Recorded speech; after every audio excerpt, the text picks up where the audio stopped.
Selamat siang, perkenalkan saya Lena Sertisya Ramis dari kelas A semester 3 jurusan Sosiologi.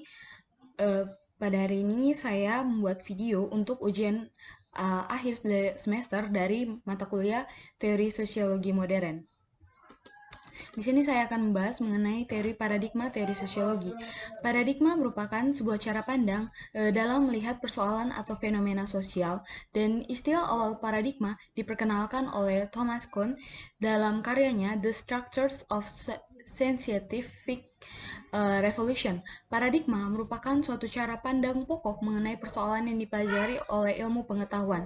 George Reiser menuliskan secara spesifik paradigma yang ada dalam sosiologi. Dalam bukunya yaitu Sociology a Multiple Paradigm Science, George Reiser memaparkan 3 paradigma yaitu fakta sosial, definisi sosial, dan perilaku sosial. Dan ketiga paradigma tersebut menegaskan bahwa sosiologi bukanlah ilmu yang berpandangan tunggal terhadap satu persoalan, melainkan ilmu yang berparadigma multiple. Dan perbedaan paradigma meliputi perbedaan dasar filosofis tentang substansi suatu disiplin ilmu, konsekuensi di mana terdapat teori-teori yang berbeda dengan yang dibangun oleh para ilmuwan, dan yang ketiga yaitu implikasi dari metode pengembangan dan penelitian yang juga berbeda. Lalu ada paradigma dalam sosiologi menurut George Reiser. Pertama, paradigma fakta sosial, di mana melihat fenomena sosial sebagai salah satu benda atau a thing yang biasa dipelajari secara langsung dan diukur pengaruhnya terhadap individu. Dan 3 ciri utamanya yaitu general yang meliputi semua pelaku dalam setting sosial tertentu, eksternal yang berada di luar kesadaran manusia sebagai individu, dan yang ketiga, kohersif yang memiliki sifat memaksa terhadap para pelaku sosial atau individu. Lalu, teori yang termasuk dalam fakta sosial adalah fungsionalisme struktural yang melihat fakta sosial sebagai saling terkait dalam dan teratur melalui konsensus. Lalu, konflik yang melihat fakta sosial sebagai saling bersaing dan menguasai satu sama lain. Lalu ada paradigma definisi sosial yang merupakan cara pandang yang menekankan bahwa realitas bersifat subjektif dan eksistensi realitas sosial tidak terlepas dari individu sebagai aktor yang melakukan suatu tindakan. Dan melalui paradigma ini, tindakan sosial berusaha untuk dipahami dan diinterpretasikan secara subjektif. Dan ada 2 makna yang terdapat dalam definisi sosial, yaitu intrasubjektif, yaitu pemahaman si pelaku, lalu intersubjektif, yaitu pemahaman lawan pelaku, dan teori-teori yang terdapat dalam definisi sosial yaitu teori tindakan, teori interaksionisme simbolik, etnometodologi, dan dramaturgi. Lalu ada paradigma perilaku sosial, yang merupakan cara pandang yang memusatkan perhatiannya pada hubungan antara individu dengan lingkungannya. Objek studi yang konkret, perilaku individu yang tampak berpotensi adanya perulangan, dan ada prinsip sebab akibat, stimulus dan respon. Lalu, prinsip alasan realitas, adanya reward dan punishment, keuntungan dan kerugian. Teori-teori yang termaksud dalam perilaku sosial yaitu teori pilihan rasional dan teori pertukaran. Lalu berkaitan dengan teori kritis. Teori kritis merupakan sebuah aliran pemikiran yang menekankan pada penilaian reflektif dan kritik dari masyarakat dan budaya dengan menerapkan pengetahuan dari sosial dan humaniora. Dalam filsafat yang dikembangkan di Jerman pada tahun 1930-an, teori Frankfurt menarik tentang metode kritik dari Karl Marx dan Sigmund Freud. Teori kritis menyatakan bahwa ideologi adalah kendala utama untuk pembebasan manusia.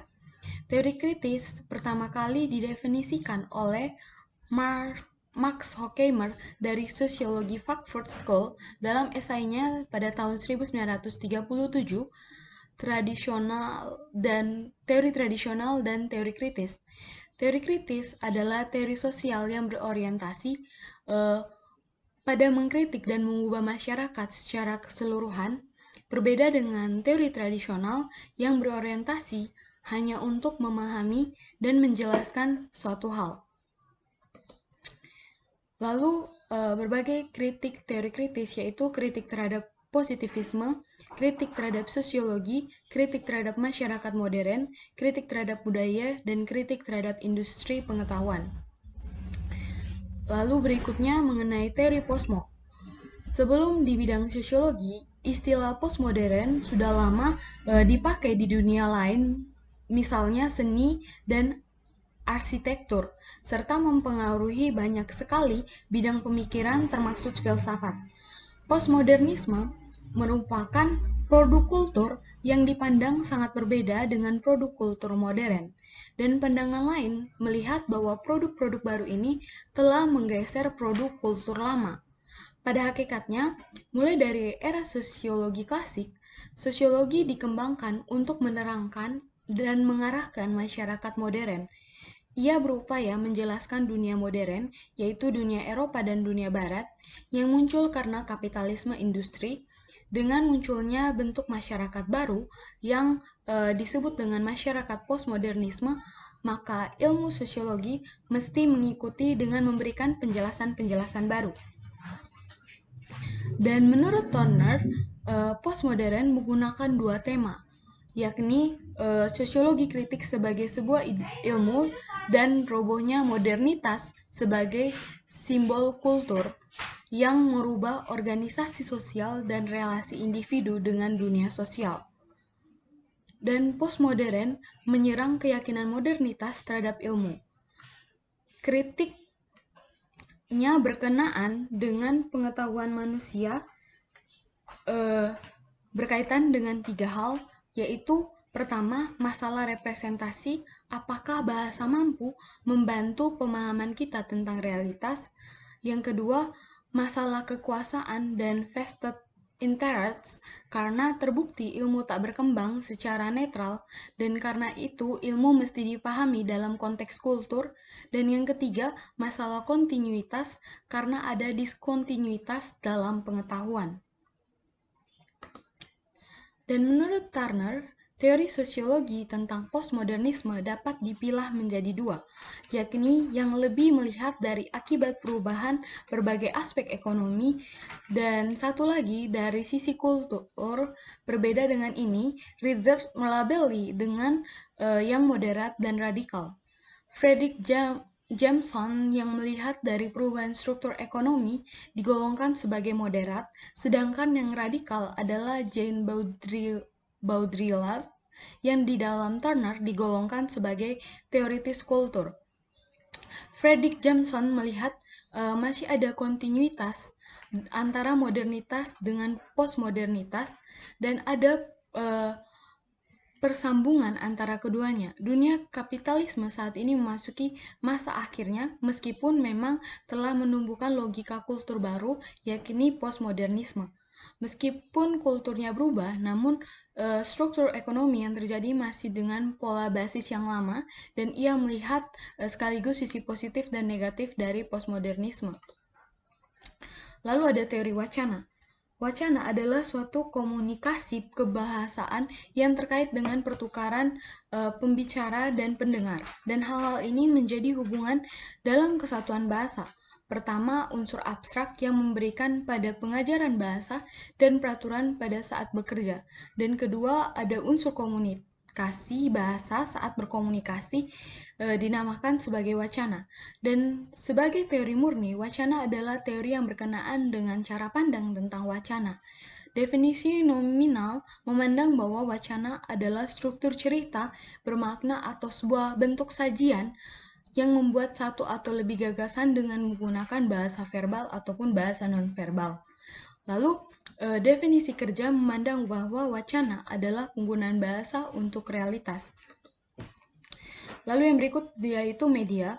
Teori media terkait dengan komunikasi yang melibatkan massa dengan menggunakan media massa atau komunikasi massa. Dan terdapat 3 jenis media, yaitu media cetak seperti koran, majalah, dan buku. Lalu ada media elektronik seperti radio dan televisi, dan media baru yaitu media massa dengan internet.